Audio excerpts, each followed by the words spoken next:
अब नेक्स्ट हम चलेंगे कि हमने एक प्रोग्राम किया था कि कॉल बाय वैल्यू का, कि हमने वैल्यू से कॉल करनी है, कॉल बाय वैल्यू किया था। और अब इसके बाद हम करेंगे कॉल बाय रेफरेंस का कॉल बाय रेफरेंस का प्रोग्राम स्टार्ट करेंगे और देखेंगे कि कॉल बाय रेफरेंस कैसे वर्क करता है। देखिए, कॉल बाय जो रेफरेंस है वो, उसमें हम वैल्यू नहीं भेजते, उसमें हम एड्रेस को भेजते हैं और फिर उसके साथ वर्क करते हैं। अब हम ये वाला प्रोग्राम करेंगे। तो ये प्रोग्राम तो हो गया है हमारा कंप्लीट। अब हम नेक्स्ट प्रोग्राम पे चलते हैं, पॉइंटर के ही। पॉइंटर को तब तक नहीं छोड़ेंगे जब तक कि वो हमारा क्लियर नहीं हो जाएगा। अब मैं ये सिंपल से क्वेश्चन, यानी कि पॉइंटर में कैसे सॉल्व करने हैं। कॉल बाय रेफरेंस क्या होता है? कॉल बाय रेफरेंस होता है जब हम किसी वैल्यू को कॉल नहीं करते। अब कॉल बाय वैल्यू जिसने देखा है उसको कॉल बाय रेफरेंस इजीली समझ में आएगा। तो कॉल बाय रेफरेंस देखने से पहले कॉल बाय वैल्यू का प्रोग्राम जरूर देखें। मैंने एक यहाँ पे, अगर मैं यहाँ मेन से काम कर रही हूँ, यानी अगर मुझे कोई प्रोग्राम बनाना है, मेन लिखूंगी और उसके साथ अपना कर्ली ब्रैकेट में प्रोग्राम स्टार्ट होगा और प्रोग्राम एंड हो जाएगा। लेकिन अगर मैं मेन ना लिख के यहाँ पे लिखूं हाय और प्रोग्राम यहाँ स्टार्ट करवाऊं कर्ली ब्रैकेट से और प्रोग्राम एंड करवाऊं कुछ भी लिख के, तो क्या मेरा प्रोग्राम इस फंक्शन में चलेगा?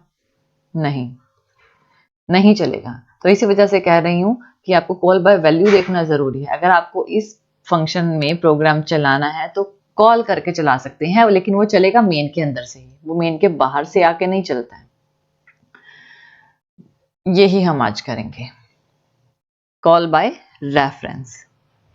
अब इसमें मैं आपको एक सिंपल सा एग्जांपल देती हूँ कॉल बाय रेफरेंस का। मैंने एक इंट टाइप का डाटा टाइप लिया है, इंटीजर, जिसे मैंने a इज इक्वल टू लिया है 5। a को मैंने क्या ले लिया? 5। और अगर मैं सिंपली कहूँ कि मुझे इसमें ना, सबसे पहले मैं आपको बताना चाहती हूँ कि मुझे a का एड्रेस देखना है कि रैम ने हमारे a कोई मेमोरी है और उस मेमोरी में 5 स्टोर है, तो उसका एड्रेस क्या है। मैंने सिंपल, अभी मैं कॉल बाय रेफरेंस नहीं कर रही, मैं सिंपल उसका एड्रेस चेक करूंगी, ठीक है। और यहाँ पे दूंगी मैं अपने डबल कोमास और कोटेशन मार्क्स और डी, लेकिन एड्रेस के लिए हम यू का यूज करते हैं कि उसकी रेंज, ये भी मैंने लास्ट टाइम आपको बताया था क्यों यूज करते हैं। आपको लास्ट टाइम की पॉइंटर की वीडियो जरूर देखनी चाहिए। तो यहाँ पे मैं लिखूंगी एड्रेस ऑफ ए, मुझे सिर्फ ए का एड्रेस जानना है, सिर्फ इतना सा प्रोग्राम। मुझे सिर्फ ये देखना है कि हमारी जो रैम है उसने ए की वैल्यू 5 को कौन से एड्रेस पे स्टोर किया है, और इसको मैं बिल्ड एंड रन करूंगी। यहाँ पे आप F9 डायरेक्टली कर सकते हो और बिल्ड एंड रन कर सकते हो। सिंपल, इसने दिखाया है 64222300, यानी इस एड्रेस पे, रैम के इस एड्रेस पे हमारे पास ए की वैल्यू 5 स्टोर है। मैंने एड्रेस देख लिया, लेकिन मुझे यहाँ पे एड्रेस देखना ही नहीं है, मुझे यहाँ पे एड्रेस ही नहीं देखना है। मुझे करना है कॉल करना है किसे? एक नए फंक्शन को। तो मैं लिख देती हूँ कॉल लिख सकती हूँ, या फिर यहाँ पे हाय लिख सकती हूँ, कुछ भी लिख सकती हूँ। मैं कहती हूँ कि कॉल करो किसे? एड्रेस ऑफ ए को, एड्रेस ऑफ ए को कॉल करा रही हूं मैं। अब यानी कि कॉल टाइप का एक नया प्रोग्राम मैं यहाँ पे डिजाइन करूंगी। कॉल किसको? एड्रेस ऑफ ए को। लेकिन एड्रेस ऑफ ए को रिसीव करने के लिए भी तो कोई पॉइंटर टाइप का डाटा चाहिए होगा, ठीक है ना। तो मैंने इसे *x में कॉल करवाया। इसका भी कोई फंक्शन होगा, कोई एंडिंग होगी, कोई स्टार्टिंग होगी। अब यहाँ पे मैंने क्या लिया है? *x पॉइंटर टाइप, लेकिन जिस टाइप का, किस टाइप का है? इंट टाइप का है ना, तो यहाँ पे मुझे इंट लिखना पड़ेगा। तो मैं लिखूंगी इंट। अगर आप ये नहीं लिखोगे तब भी आपका प्रोग्राम रन नहीं होगा। और यहाँ पे सेमीकोलन नहीं लगाना है। अगर आपका सेमीकोलन लगाओगे तो आपका प्रोग्राम अंदर ही नहीं जाएगा, वो बाहर ही रुक जाएगा। तो सेमीकोलन से मतलब आपने उसे अंदर नहीं आने दिया है। अब मैं देखती हूं कि इसमें क्या चीज पड़ी है। तो यहाँ पे प्रिंट एफ कराऊं, प्रिंट एफ और कोटेशन मार्क %u, क्योंकि मुझे देखना है कि एड्रेस अब ए का क्या है, कॉल फंक्शन में देखना है। ठीक है, तो %u कॉल फंक्शन कर रही हूं, मैंने कॉल किया है। और x, यहाँ पे a नहीं लिखूंगी, यहाँ पे x लिखूंगी। क्यों x क्यों लिखूंगी? यहाँ पे देखिए x, ये जो x है ना, ये सिर्फ इसी फंक्शन के लिए परफॉर्म करेगा। यहाँ पे a परफॉर्म नहीं कर सकता, क्योंकि a जो है हमने इस ब्रैकेट से इस ब्रैकेट के लिए यूज किया है, उसको हमने इसके लिए यूज नहीं किया। जो डाटा जिस ब्रैकेट में होता है वो उसी ब्रैकेट के लिए परफॉर्म करता है। हाँ, एक चीज और होती है हैश डिफाइन। अगर हम ब्रैकेट के बाहर कुछ लिखते हैं तो वो दोनों फंक्शंस के लिए वर्क करता है। अब इसे मैं बिल्ड एंड F9 प्रेस करती हूँ, बिल्ड एंड रन करती हूँ, तो ये दिखा रहा है 6422 300। यही तो हमारा ए का एड्रेस था, जो कि अब चला गया है किसमें? पॉइंटर टाइप एक्स में, क्योंकि पॉइंटर टाइप था।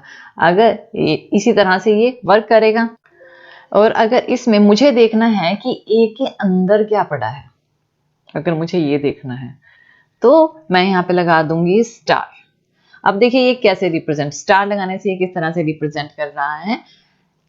एक्स में क्या पड़ा है? एड्रेस ऑफ ए। अगर मैंने इसे प्रिंट करवाया तो ये पॉइंटर टाइप का है ना, तो एड्रेस पे जाकर, स्टार का मतलब कि उस एड्रेस में उसको एक्सेस मिल गया, कि उस एड्रेस में जाकर देखो कि उसके अंदर क्या पड़ा है। और उसके अंदर क्या पड़ा है? ए के अंदर, ए के एड्रेस के अंदर क्या पड़ा है? 5 पड़ा है। तो वो 5 प्रिंट कराएगा हमारी आउटपुट पे। देखें इसे बिल्ड एंड रन करके, उसे 5 प्रिंट कराना चाहिए। तो ये देखिए 5 यहाँ पे आ रहा है हमारा 5, तो ये ही हमें चाहिए था। तो ये होता है कॉल बाय रेफरेंस, जब हम किसी एड्रेस को भेजते हैं किसी दूसरे टाइप ऑफ फंक्शन में, और वो फंक्शन हमारा खुद का बनाया होता है। अगर मैं यहाँ कॉल की जगह हाय लिख देती हूँ, हाय या फिर हेलो, और यहाँ पे भी हाय लिख देती हूँ, तो क्या ये मेरा परफॉर्म करेगा? ऑफ कोर्स करेगा। ये देखिए यहाँ भी अभी 5 आएगा, क्योंकि हमने क्या किया है, हाय को कॉल कराया है और हाय टाइप का ही कोई फंक्शन बनाया है। तो मेन से वो हाई टाइप को ढूंढेगा कि ये कहाँ पे पड़ा है और उसके पास जाएगा। इस तरह से ये परफॉर्म करेगा। अब इसमें मैं आपको एक चीज और बताती हूँ। हमने क्या किया, यहाँ पे अगर मैं चाहूं कि ए में 5 पड़ा है, और अगर मैं इसकी वैल्यू, मैं चाहती हूँ ए में 5 हो ही ना, ए में होना चाहिए 10, 7, यानी 5 को छोड़कर कोई भी वैल्यू होनी चाहिए। आप कहोगे यहाँ पे चेंज कर दो, मुझे यहाँ पे चेंज नहीं करना है। मुझे ना, मैं चाहती हूँ कि ये ना आगे जाके एक तरह से ये हो जाए कि एक ए के एड्रेस को हैक कर ले और उसको चेंज कर दे। तो क्या करेंगे? अब मैंने यहाँ ये वाला तो मैं ऐसे ही रहने, स्टार हटा देती हूँ एक, या फिर स्टार ही लगा, चलो वैल्यू ही देखेंगे हम, ये चेंज करनी है। अब मुझे अगर मैं एक्स की वैल्यू को चेंज कर दूं तो क्या, यानी स्टार एक्स को चेंज कर दूं तो क्या मेरी ए की वैल्यू चेंज हो सकती है? अब स्टार एक्स में क्या है, ए का एड्रेस का डाटा ही तो पड़ा है, ये पॉइंटर टाइप तो है जिसने ए का एड्रेस लिया हुआ है। ठीक है, और मैं कहती हूं कि स्टार एक्स अब हो जाए, पहले तो स्टार एक्स यहाँ पे \n जरूर लगा दे ताकि वो अगली लाइन में रिप्रेजेंट करता रहे। तो अगर मैं एक्स को रख दूं कि 10 है मेरा, तो एक्स, मैं तो मानती ही नहीं कि ए 5 है, मैं चाहती हूँ कि ए 10 बन जाए। और अब अगर मैं इसे प्रिंट कराऊं, इसको मैं प्रिंट करा दूं, इसको मैं कॉपी कर लेती हूँ, इसे कर लेती हूँ पेस्ट, और अब मैं वैल्यू को प्रिंट करा दूं, तो अब मेरी वैल्यू क्या आएगी? क्योंकि मैंने स्टार एक्स को चेंज कर दिया। देखें, अब इसको एक बार रन करके देख लेते हैं। F9 से 10 आ गया। अब आप कहोगे कि ये तो 10 आना ही था क्योंकि मैंने स्टार एक्स को 10 रख दिया, तो इसमें ए का क्या मैटर है। अब ए का मैटर है, अगर मैं ऊपर जाके ए को प्रिंट कराती हूँ, इसमें भी आप अगर मैं यहाँ पे जाके ना सिर्फ ए को प्रिंट कराती हूँ, ए को परसेंट डी भी लिख सकते हैं यहाँ पे परसेंट, क्योंकि हमें डाटा चाहिए इंट टाइप का है, और ए को प्रिंट कराऊं और यहाँ पे ए इज इक्वल टू आई, तब क्या रिप्रेजेंट करना चाहिए। अब आप बताओ, यहाँ पे गए तो उसने क्या रिप्रेजेंट किया, 5 को रिप्रेजेंट किया। मैंने स्टार वैल्यू को, उसने स्टार वैल्यू को 10 रिप्रेजेंट कर दिया। आप कहोगे ऑब्वियसली मैंने स्टार 10 एक्स को 10 रखा है तो 10 ही दिखाना चाहिए, हमने 10 प्रिंट किया है। लेकिन अब यहाँ पे ए की वैल्यू क्या आएगी, यहाँ पे क्या आनी चाहिए, अगर आपके अकॉर्डिंग 5 आएगी या 10 आएगी। चलो अब इसे भी हम बिल्ड एंड रन करके देख ही लेते हैं कि ए की वैल्यू क्या आनी चाहिए। देखिए ए की वैल्यू पहले 5 थी, हमने स्टार एक्स को चेंज कर दिया तो ए की वैल्यू भी चेंज हो गई, ए की वैल्यू भी 10 हो गई। यानी कि अगर हम किसी पॉइंटर टाइप में जाकर उसके डाटा को स्टार एक्स स्टार, इसका मतलब क्या है कि एक्स में जो एड्रेस पड़ा है उसका डाटा को अगर चेंज करते हैं तो उसका सीधा सीधा इफेक्ट जाकर कहाँ पे पड़ता है, सीधे डाटा के ऊपर पड़ता है। अब पहले ए में 5 था, अब ए में 5 नहीं रहेगा, ए में आ जाएगा 10 और ये ही हमारी आउटपुट आएगी। ये एक तरह से तरीके हैं चेंज करने के डाटा को।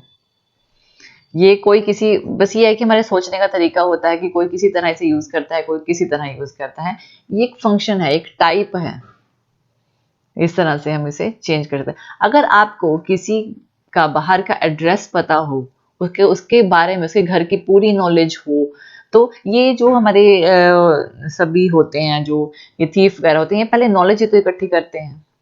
और यही इसने क्या किया है, एक्स के पास इतनी पावर आ गई कि उसने इसके डाटा को चेंज कर दिया। ये है हमारा पॉइंटर टाइप का, उसको पता लग गया एड्रेस, और एड्रेस पे जाकर उसने अपना काम कर दिया। और यही हमारा ये प्रोग्राम है। अब इससे हम, जरूरी नहीं है कि हम इससे सिर्फ कॉल बाय वैल्यू ही कर सकते हैं, यानी कॉल बाय रेफरेंस ही कर सकते हैं। कॉल बाय वैल्यू में वैल्यू को कॉल करते हैं, कॉल बाय रेफरेंस में एड्रेस को कॉल करते हैं। ठीक है, कॉल बाय रेफरेंस में एड्रेस को कॉल करते हैं। अब ये तो हो गया हमारे पास कॉल बाय रेफरेंस। और कॉल बाय रेफरेंस से अब जरूरी नहीं है कि हम यही कर सकते हैं, हम बहुत कुछ कर सकते हैं। कोई फंक्शन, कोई एडिशन, कोई सब्सट्रैक्शन या कोई भी फंक्शन भी परफॉर्म करा सकते हैं। इसके भी हम फर्दर टॉपिक्स देखेंगे और फर्दर इसको कंप्लीट करेंगे। जब तक हमारा पॉइंटर कंप्लीट नहीं होगा हम आगे नहीं बढ़ सकते। तो पॉइंटर को पूरा क्लियर करेंगे, सिर्फ बेसिक नॉलेज नहीं, इसकी पूरी डिटेल। तो इसके बाद ही हम नेक्स्ट टॉपिक पे जाएंगे। तो ये हो गया है हमारा पॉइंटर का ये वाला प्रोग्राम, कॉल बाय रेफरेंस का। कॉल बाय रेफरेंस से मैं आपको एडिशन, सब्सट्रैक्शन, मल्टीप्लिकेशन, डिवीजन या फिर कुछ भी निकालना हो वो बताऊंगी नेक्स्ट टॉपिक में। उसमें हम देखिए सब कुछ वही रहेगा, हमने एड्रेस को कॉल कराएंगे और एड्रेस को ही किसी पॉइंटर टाइप में लेंगे और उस एड्रेस से ही फंक्शन परफॉर्म कराएंगे और हमारी वैल्यू भी आएगी। अब ये तो आपको पता लग गया ना कि हमने इस प्रोग्राम में क्या किया है। नेक्स्ट प्रोग्राम के लिए हम देखते हैं।